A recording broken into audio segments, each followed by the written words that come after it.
ജഗദീഷ് പ്രസാദ് കമ്മീഷന്റെ ഫൈൻഡിംഗ് വളരെ വ്യക്തമാണ്. തുല്യ ജോലിക്ക് തുല്യ ശമ്പളം അത് ലഭ്യമാക്കാനുള്ള നിരവധിയായ കോടതി ഉത്തരവുകൾ നിലവിലുണ്ട്.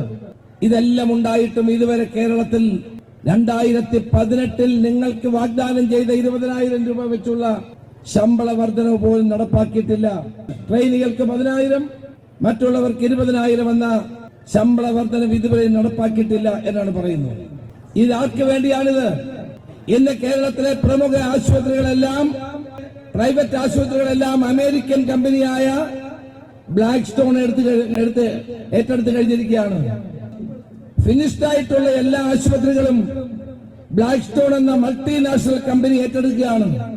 അവർക്ക് വേണ്ടിയാണോ ഈ ഗവൺമെന്റ് പ്രവർത്തിക്കുന്നത്? ബ്ലാക്ക് സ്റ്റോൺ പോലെയുള്ള അന്താരാഷ്ട്ര കുത്തക കമ്പനിക്ക് വേണ്ടി എന്തിനാണ് ഗവൺമെന്റ് പ്രവർത്തിക്കേണ്ടത്?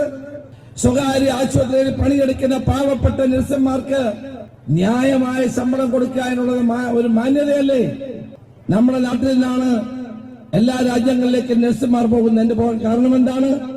അവര് പോകുന്നത് അവിടെയൊക്കെ മെച്ചപ്പെട്ട ജീവിത സാഹചര്യങ്ങളുണ്ട്, മെച്ചപ്പെട്ട ശമ്പളമുണ്ട്.